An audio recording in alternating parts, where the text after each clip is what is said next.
Hey, what's up, Unbroken Nation? Hope that you're doing well wherever you are in the world today. Very excited to be back with you with another episode with my guest and friend, Bryana Gregory, who is a pharmacist and wellness coach. So I've been excited to do this with you again. Oddly enough, you and I connected a few months ago. We recorded a show and the podcast gods decided they did not like it. And so here we are, my friend. What's going on? How are you today? Hey, Michael, round two. I'm excited. I'm doing great. And some things have changed for me since we last talked. And so I'm always excited about new developments. So let's go ahead and dig in today. I can't wait. Yeah, I'm excited. And a lot of things that have changed for you are a lot of things that I'm working on in my own personal life right now. So we will definitely get into that today. As we do that, of course, I want to know, what is one thing about your past that I would need to know to understand who you are today? For me, I've been through a significant amount of health challenges, and I've experienced that in my family too. And while it's happening, it's the most daunting thing. But what I'd like you to know is that I came back from that and I get to help other people because of it. And that is, to me, the biggest blessing. Yeah. It's kind of that whole moniker of all of this is like transform trauma to triumph. You know, Mhm. I would love for you to go into that a little bit deeper. One of the things I think that helps people tremendously in their own healing journey is hearing other people's journey. What was the health problems with you personally? You don't necessarily have to go in the family, but what were you dealing with? What were you battling? And what was that time in your life like? Sure. So for me, I was in my 20s at the time. So I was pretty young when I started struggling with some really confusing health issues. I was in college. And at that time, I was competing as an athlete. I played golf for my college team, and I went on to play professionally for some time after that.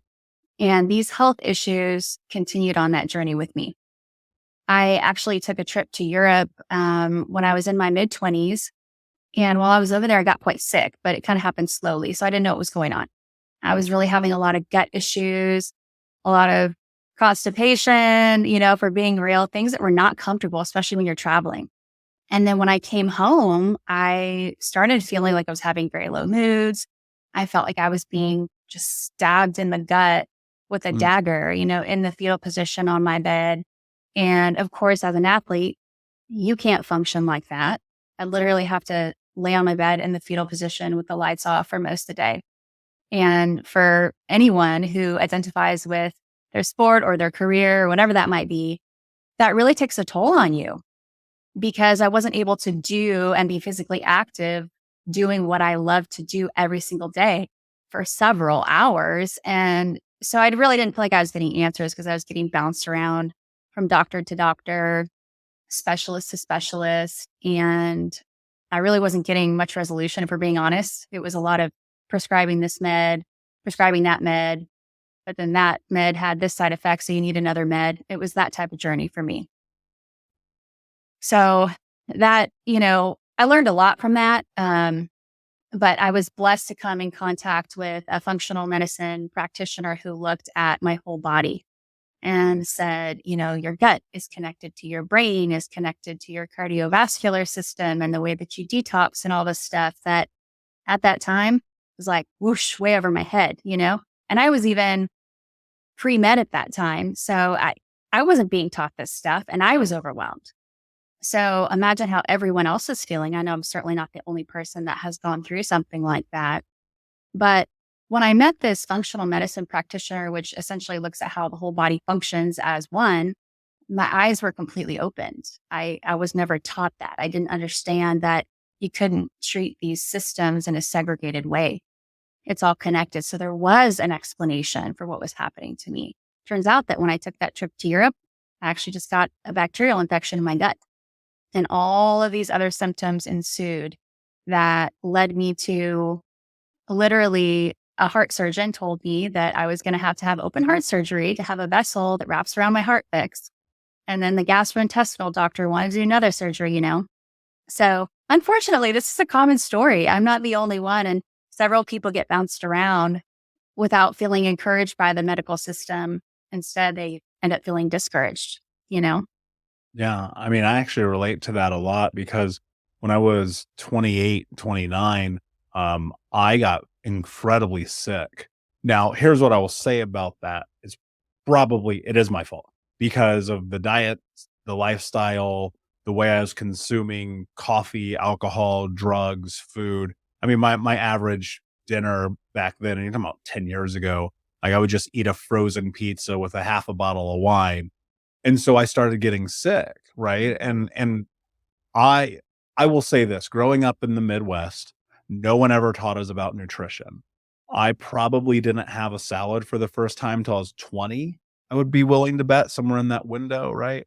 Mhm. Um, and one of the things that I discovered quickly, this is the first like I'd been sick as a kid, right? I had obviously a handful of skin grafts on my finger. I had asthma as a child, so I had a couple of trips to the hospital. I actually coded once, which was really crazy. But I had been healthy for like 20 years at this point, right? Where nothing major, some injuries, some broken bones from playing sports, that's a part of the game. Mhm. But I started having this tremendous gut pain. Like everything I eat made me feel crippled. I had massive brain fog. I felt sick all the time. I started losing all this weight and I was malnourished and I was going to doctors, gastro after gastro after gastro, after this test and that test, and from and everything that one would do under that circumstance, continually just feeling left without answers. And it was like, throw this drug at it, try this motility thing, do that. And it wasn't actually until I went to see a functional medicine doctor who actually had she had been had a functional medicine doctor, and then she became an immunologist. And of all people, she was like, "Oh, I know exactly what you have." And on the first try, her name was Dr. Guggenheim. Go figure. It's like, yeah, of course it was. And so she figured out in the first time that I saw her, she was like, "Oh wait, you have SIBO and you have C. diff and you have all these other things." And I was like, "Well, how do we fix this?" And I think so many people, they just feel so unnerved, right? Mhm. And as someone who is always moving towards health, especially if you're an athlete or if you are a person who's a high performer, you're trying to figure out how to navigate your life, being sick takes everything from you. And so how were you managing just the day to day when you were being that sick? Like what was going through your head? What was going through your mind? How were your relationships? Like what was a picture of life during that time? It was literally dark. Like I said, I was sitting in the dark, curled up. My energy was constricted, literally. I was not socializing that much because I I'm an extroverted person. Being around people gives me energy. And so not being able to be around people because I wasn't feeling well was not helping that. And because I didn't feel well, I couldn't be my extroverted self.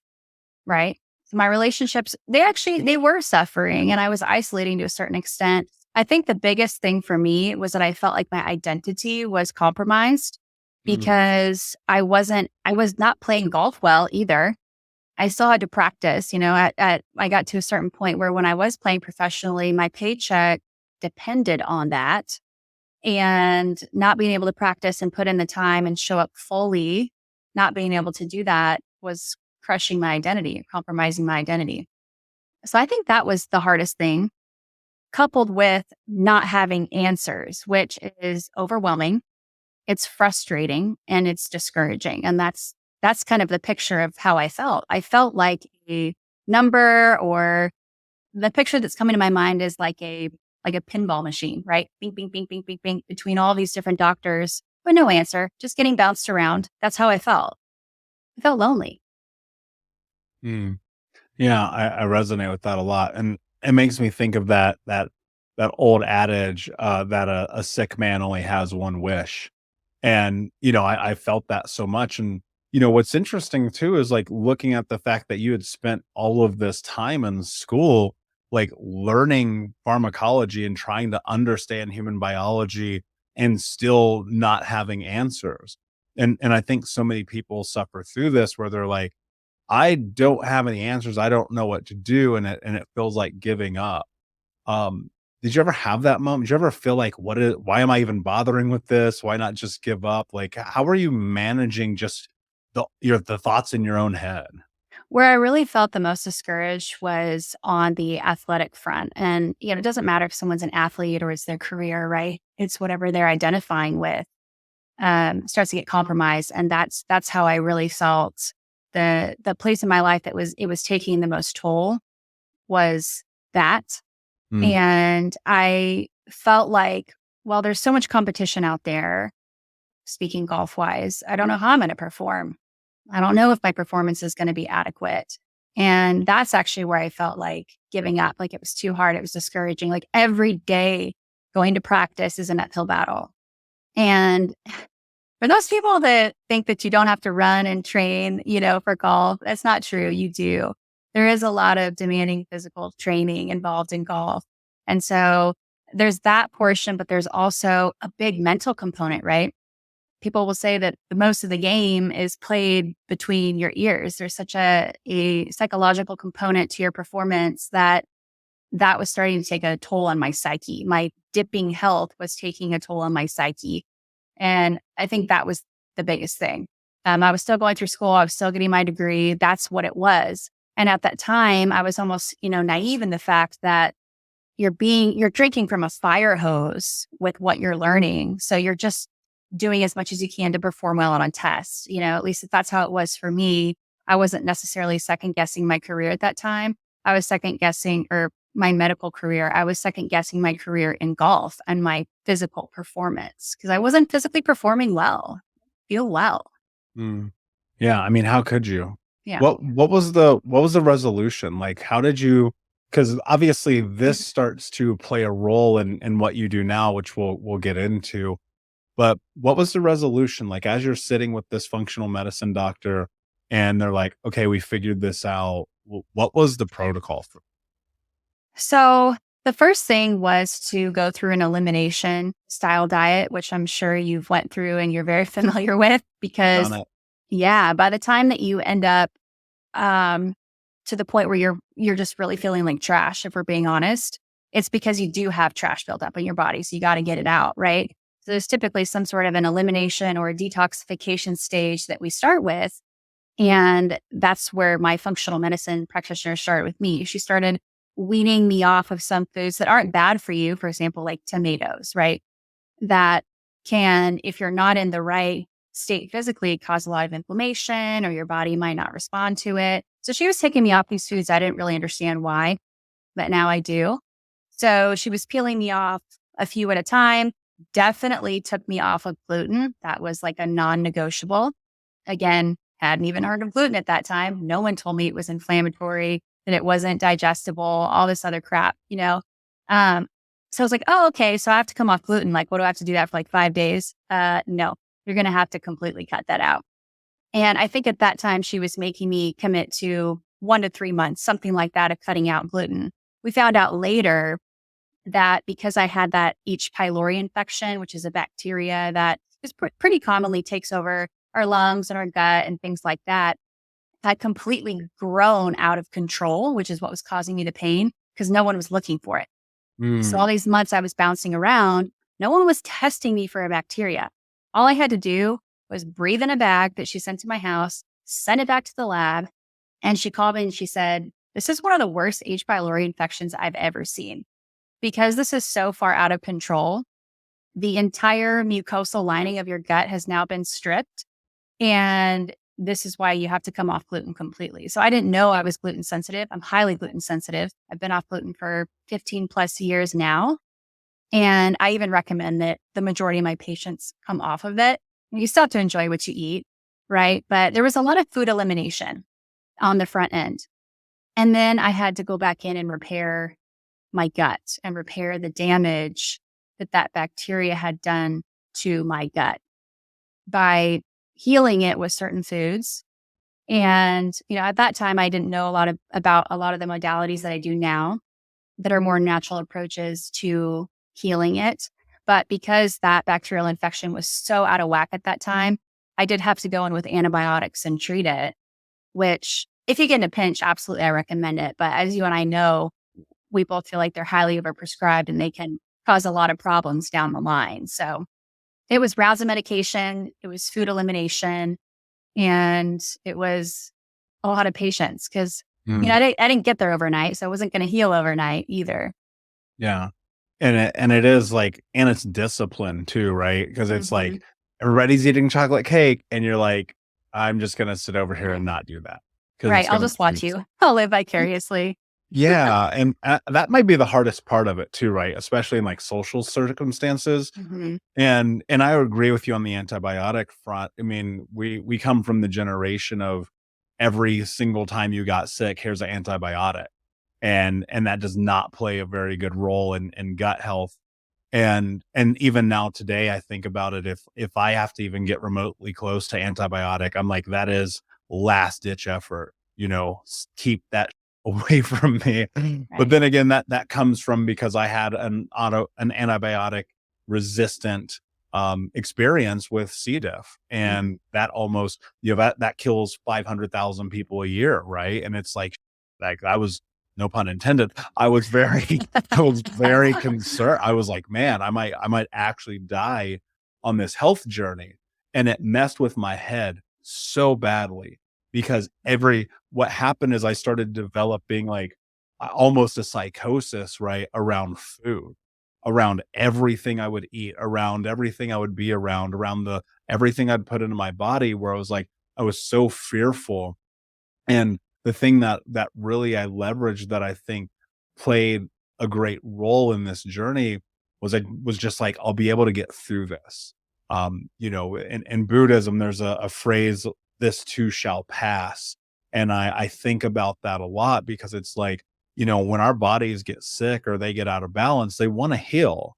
Right. And I don't think people are patient enough with themselves, where it's like, it's been a year or 2, and look, and obviously we know there are autoimmune disease, there are things that happen there. There's nothing we can do. You look at something like ALS or Alzheimer's, there's not a lot we can do right when it happens, but, there are certain things that we can do where we can try to change the trajectory of our future just by looking at food. And ultimately, as you know, is like, food is medicine. But I think so many people get so far gone or so down the path, they struggle with the idea that it's even possible for them to feel better.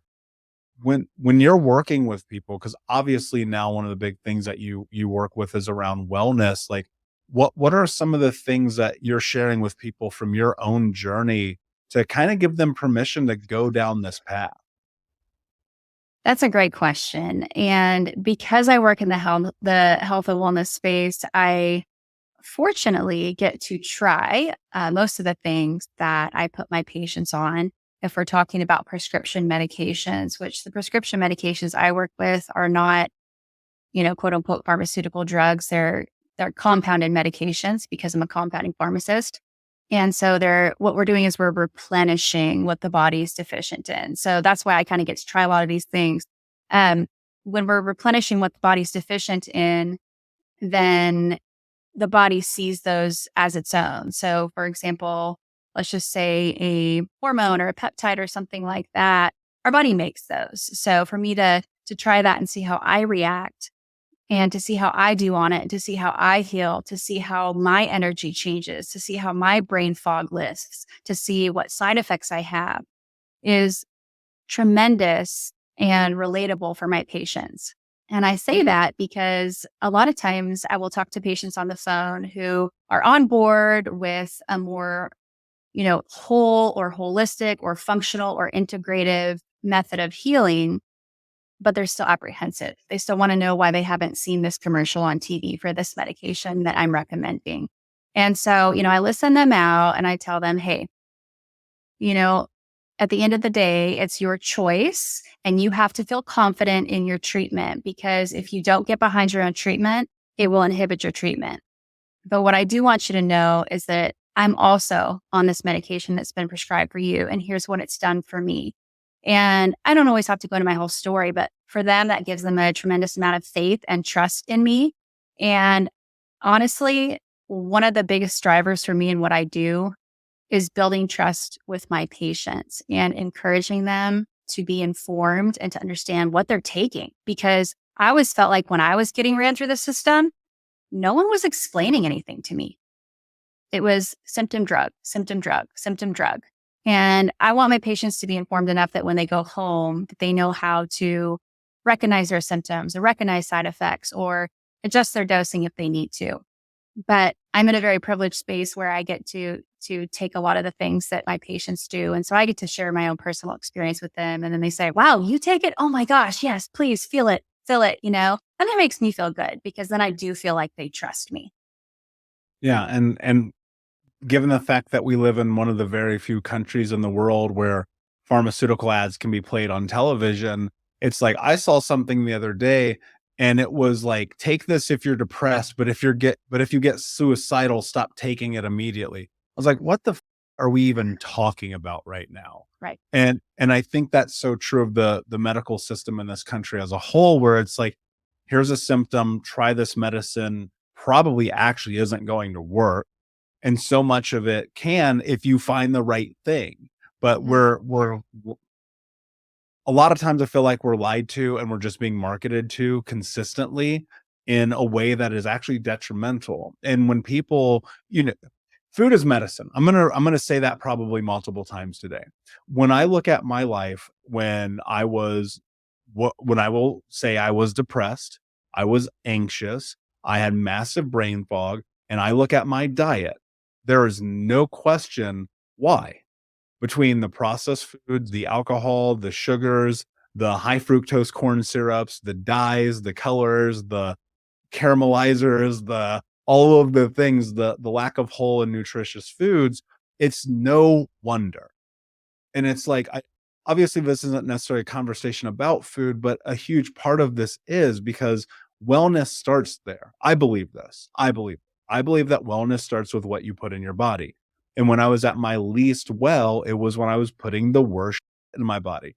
One of the things, and it's funny, like, and on Monday nights, I have my coaching group, and I am always pushing whoever is in this group, and we have a very solid community. I'm like, go look at your pantry. Go look at your refrigerator. Go look at the way that you're eating while you're traveling or on the road or while you're at a restaurant. And it's like we we are willing, I don't know why we do. Maybe I want to know your thoughts on this. Actually, I'm gonna ask you this question. As humans, why are we willing to suffer through eating that we know makes us sick? Like, what is it that we're doing? Like, why do we poison ourselves? Why do we put toxic food and chemicals into our body?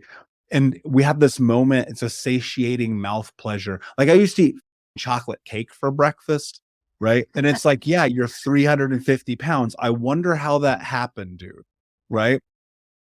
What is the relationship that people need to have around their wellness? Like, just what is the starting point? Yeah. So, wow, that's gold what you just said. I to back up just a second, I think that yes, it absolutely starts with food because that's the number one thing that we have control over, right? We have to eat to live. We have to eat to have energy.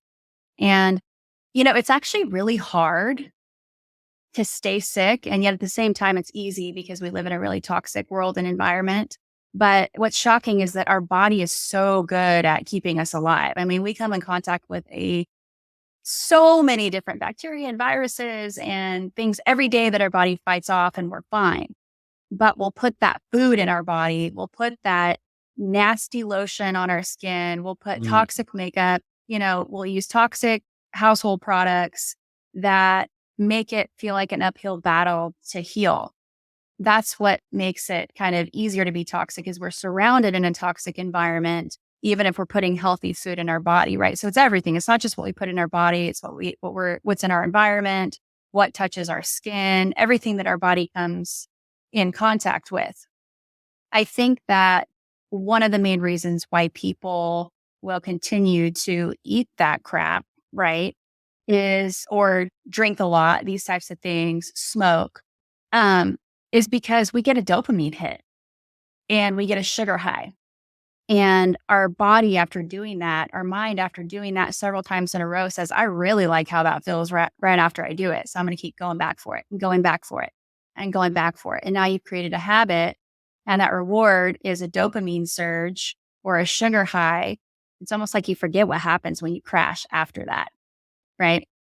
So you asked a really complex question, just by asking where do you start? But my blink on that, my first thought when you ask that question is that we need to focus on the toxins, because even if someone spends tens of thousands of dollars and years trying to clean up their diet and do all this other stuff, work out, all the things that you quote unquote should be doing, they're going to reach a point where their body is stubborn and says, I can't do any more, because there's only so much that you can do right without having offloaded the toxins. And what I mean by that is that when I was talking about my journey of in the beginning, not understanding how all of these systems in the body are connected, like the central nervous system and our blood vessels and our lymphatic system, which is another vascular system that goes throughout our body and basically cleans out the junk.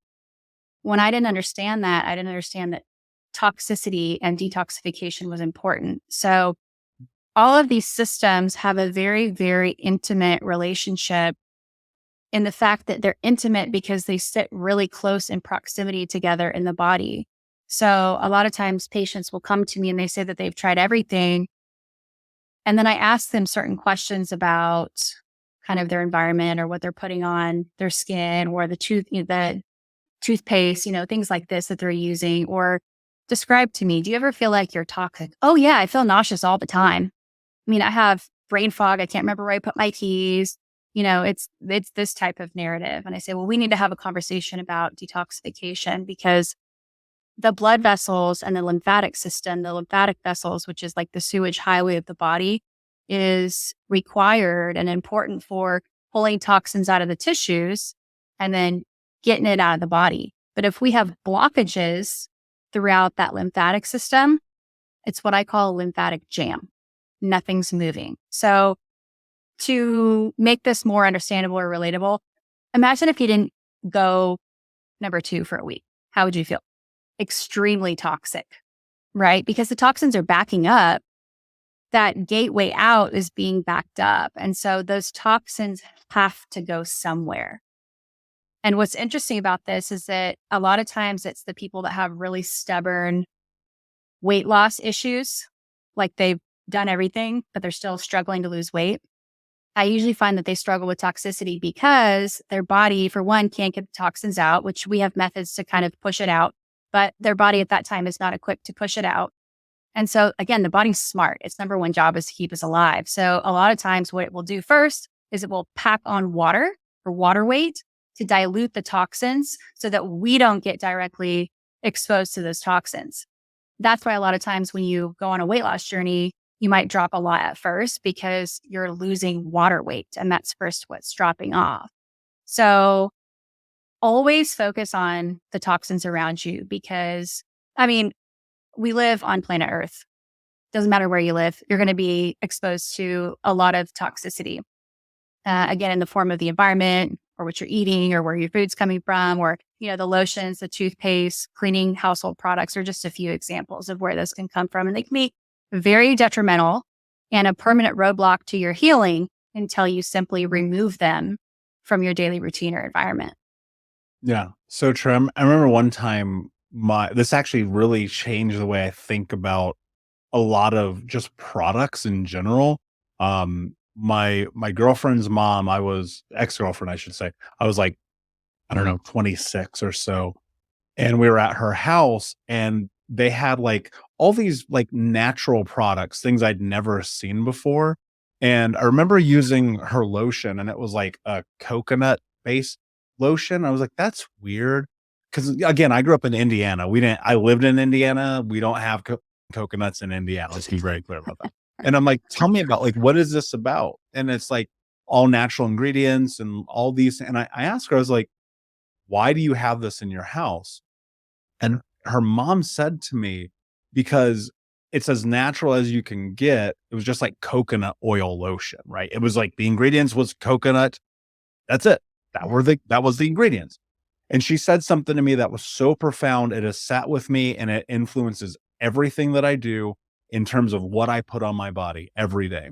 She goes, if you wouldn't put it in your body, why would you put it on your body? Hmm.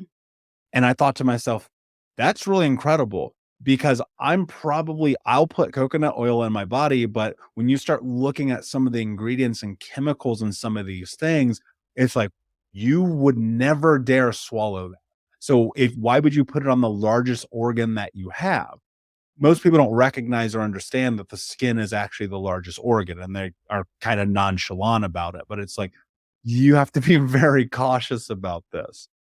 One of the things that you talked about that I think is highly underrated in the conversation around physical health is detoxification, because there are heavy metals in our food, heavy metals. And guy, again, I'm not a doctor, so don't take my advice ever, by the way. Disclaimer. There are there are heavy metals in our food, heavy metals in our fish, heavy metals in our meat, heavy metals in our vegetables. Most even organic stuff is poisonous now. Like we're finding that more and more people are getting sick. We're seeing that more people are consuming sugars at a level that is leading to what is now being called type 3 diabetes and dementia and Alzheimer's. We're seeing people like at all times highs consuming processed foods. And one of the pivotal cornerstones of my health journey was moving into detoxification, like really getting into various bentonite clays and coconut charcoals and cleanses and detox and juices and jams and jellies and the whole nine. And I'm a person because I'm a biohack. I will try everything. Like if it makes me feel better, I'm willing to do it. But one of the things that really, really changed for me, like when I was getting healthy, like and really coming through the backside of this illness, was just getting all the poison out. And so I'm wondering, and again, we're not giving medical advice here. We're just simply having a conversation. Consult your doctor. Don't sue us. Um, how does somebody detox? Like, what do they need to be doing? What do they need to be considering? What does a detox protocol look like? So, first, I want to say that detox in general should be gentle because I know a handful of people personally who have really gone just from 0 to 100 on the detox journey and I'm getting it out. And then they get themselves into a very, very bad downward tailspin where they feel worse. Because my analogy I use is that if your body's detox pathways, that lymphatic system again is not ready. Well, there's a lot of different systems. So your lymphatic system, your urine, your bowels, your sweat, these are all avenues where we void toxins every day naturally to get it out. If those are not mobilized or they're not moving or flowing well, then if you try to detox, it's like taking your kitchen trash to the living room. All you did was move it to a different location. So you'll move your toxins from your tissues to the bloodstream, which is what makes you feel really, really bad. So, you always want to take your trash all the way out of the house, right? So we have to be sure that the detox pathways are supported. And so what I mean by that is most of these things are free that you can be doing. For one, movement is free.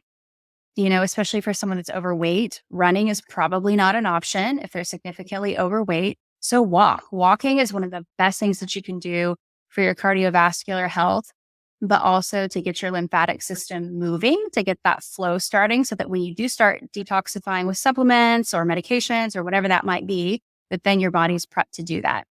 Other options would be something like castor oil packs or red light therapy, or dry brushing is a really good one, which you don't have to have anything fancy, although they do make these dry brushes with kind of rough bristles, but soft enough to be rubbing on the skin.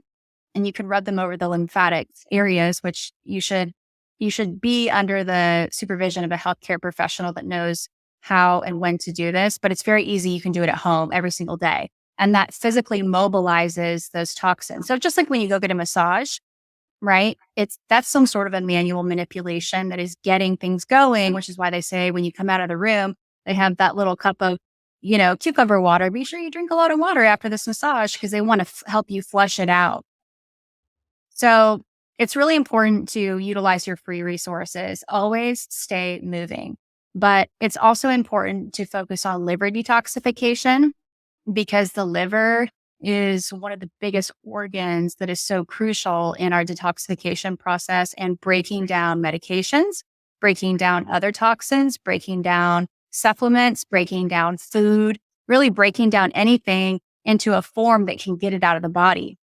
But if the liver is jammed, it's not doing its job to appropriately convert and break down, you name it, XYZ in the body to a form that we can get it out. So I like to use supplementation that supports liver detoxification. Again, that's gentle, but you always have to be sure that you have a method to get it out as well. And I think movement is one of the best things. We are in a very stagnant world where we get a lot of screen time and we're very sedentary. So we're not really sweating as much as we should be. You really want to get that stuff out. And your sweat might smell when you start detoxing because unfortunately, that's what the inside of your body smells like too. Yeah, 100%. You have to just Yep. deal with it. If your sweat is making your eyeballs burn, it might be telling you something about your lifestyle. I Exactly. remember, I spent a lot of time in hot yoga. That was really kind of the pivotal beginnings of this journey for me, where I would go do Bikram like 5, 6 times a week. And I was just like, I'm going to just get all of this out of me. And I'd lay on that mat, and some days that mat smelled like somebody had poured ammonia all over it. Right. And that is so much what it is, where it's like, yeah, you've gotta sweat this out. Like, you've gotta get these poisons and these toxins out.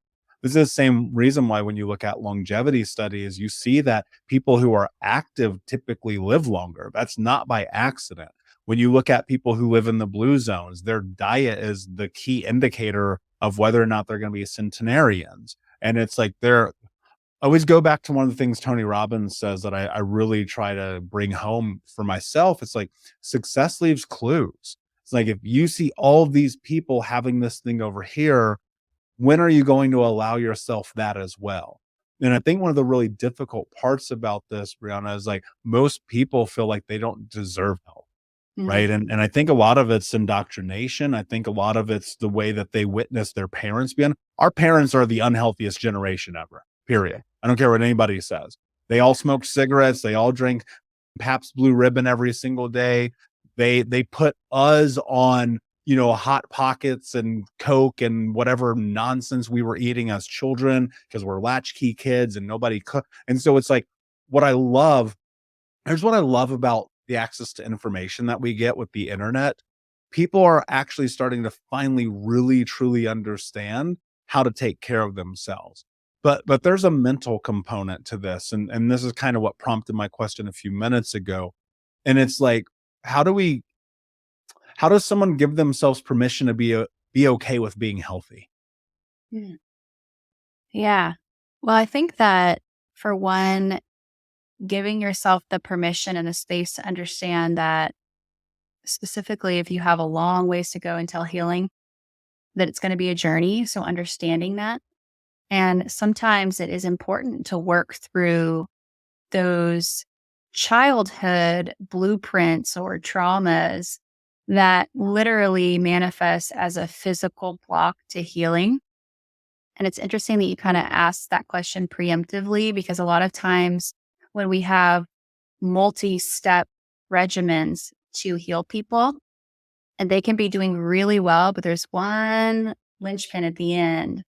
And what it is if they have unresolved trauma, typically which comes from childhood for a lot of these adults that we're treating, they can't fully heal. And so, addressing that on the front end is extremely important and understanding that you are not your parents.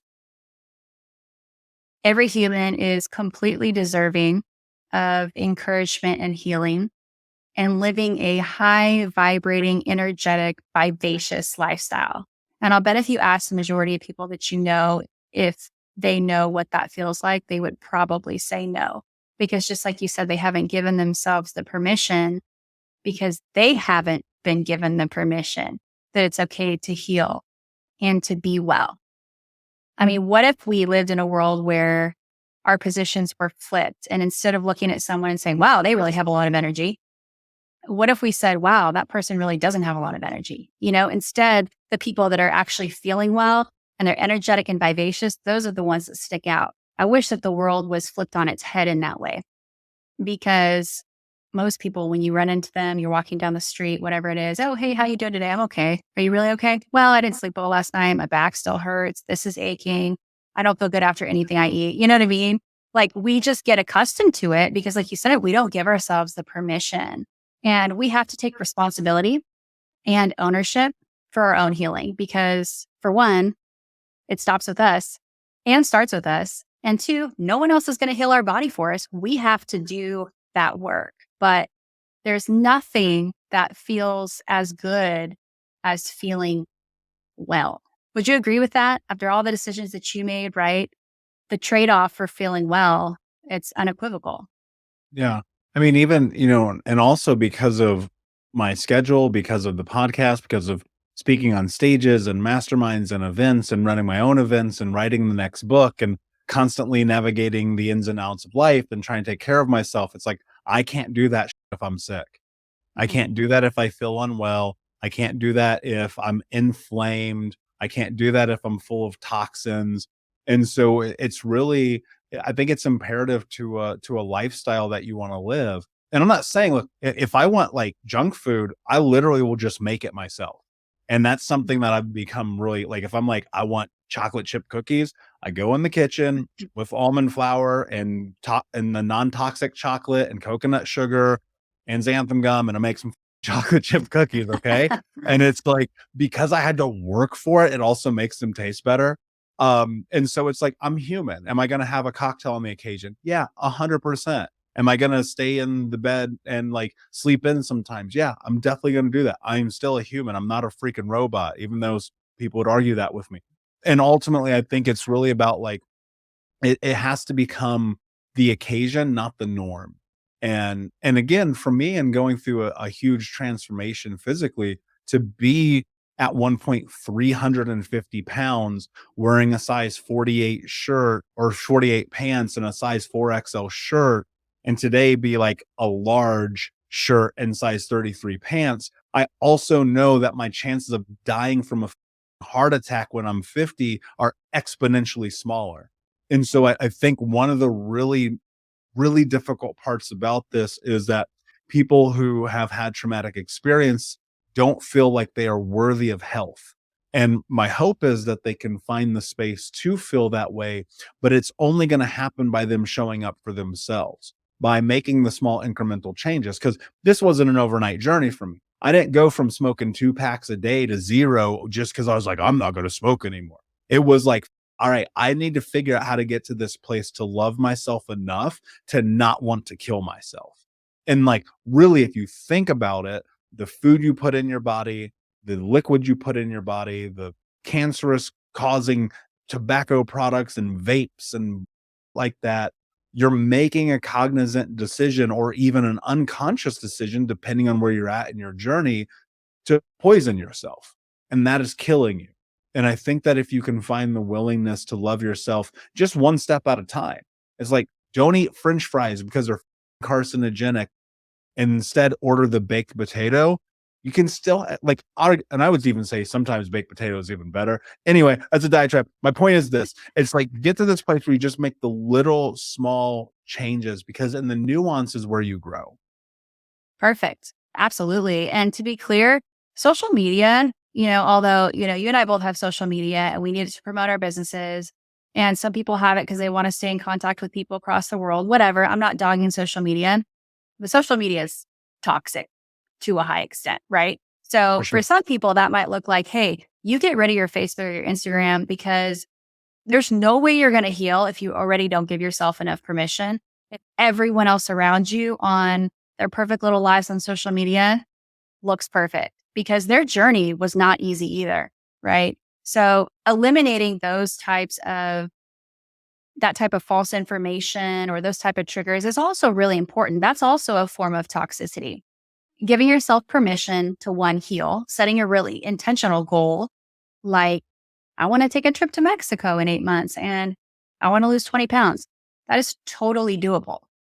set an intentional goal, and that's typically helpful too. But I like what you said about small baby steps. I call them bite-sized steps because, if I'm looking at a patient's full chart, I could technically make probably 50 recommendations, but their chance of failing on that regimen is probably 100%. It's like, what are the top 3 concerns right now? Let's focus on that because everybody lives a busy life and it has to make sense for them, the choices that they're going to start implementing first. And some people find it easier to tackle the hardest ones first, if that makes sense. So totally agree. Changes have to be bite-sized. They have to be simple. They have to be realistic. For some people, that's literally just getting outside and walking a little bit every day. But the connection that your brain and your body make together when you're healing is not a mistake because our body wants to keep us alive. That's its main goal. And so every time that we make a little success, every time we have a little win, every time we get out and we sweat a little bit, our brain says, "Good job, you did great today. You made a little bit of improvement. You made a little bit of success." So keeping in that habit and allowing your brain to do the work to cue up your body to keep healing is actually very powerful. The brain is very powerful in encouraging us and continue us on that journey. So listen to what your mind is telling you. When you get that positive reinforcement, please stop and take the time to celebrate the wins. I don't think we do that often enough. I don't care how small it is, but you deserve to celebrate that win. Yeah, for sure. I mean, for me, it was like, and I'll wrap it here, but it was like, I didn't smoke a cigarette this hour. Great. Yeah. And now it's been almost a decade. So it kind of looking at that and just going, all right, be where you are, recognize that the path to whatever you're about to step onto is going to take longer than you can even understand. Be patient in the process, but also be rigid, be disciplined, be relentless, stop quitting on yourself and do it, especially when it's hard, because that's how you create change in your life. Because you're going to fall down. And guess what? And when you do, you get back up and you keep going and you keep doing it, you keep showing up. And on a long enough timeline, those places between falling down, they become exponentially longer. It's like, man, okay, if I made it 10 years and I haven't had a cigarette, and if it probably will not happen. And I was like, I'm going to smoke a cigarette. Well, what happens next time I have a cigarette is 25 years from now. Right. And so it's like, just be where you are and understand this is an incremental process. Right. So that said, this has been an amazing conversation, my friend. If people want to work with you, learn more about you, and go down this wellness journey with you, how can they find out more? So they can come to my website, which is bryana and I talk about a lot of the services that I offer there, which is, if anything, in general, it's personalized. That's what I offer. I want to work with each individual as their own person because everybody deserves that. So they can find me on my website. I'm also on Instagram at Dr._Bryana Gregory. And I talk about a lot about what I do there. I offer genomics guided wellness, which is extremely important because everyone wants to understand why what's happening to them is happening to them. And in my opinion, it doesn't get any more personalized than that. So I love hearing, people's journeys when they contact me that way and helping them feel heard. Yeah, I love that. And of course, we'll put the links in the show notes. Guys, go to thinkunbrokenpodcast.com. And my last question for you, my friend, what does it mean to you to be unbroken? To be unbroken is to remain resilient and informed because we have the opportunity to stay informed with good information that impacts our health. And when you were talking about giving yourself the permission to heal, to me, that's actually resilience because we're going to fall off sometimes because, hello, we're human. It's going to happen. But retaining an attitude of resilience and giving yourself permission to fall into your most genuine self, to me, that's what it means to be unbroken. Yeah, I love that. Thank you so much for being here. Unbroken Nation, thank you for listening. Please like, comment, and subscribe. Follow us on YouTube and iTunes. And again, I'm on social media at Michael Unbroken.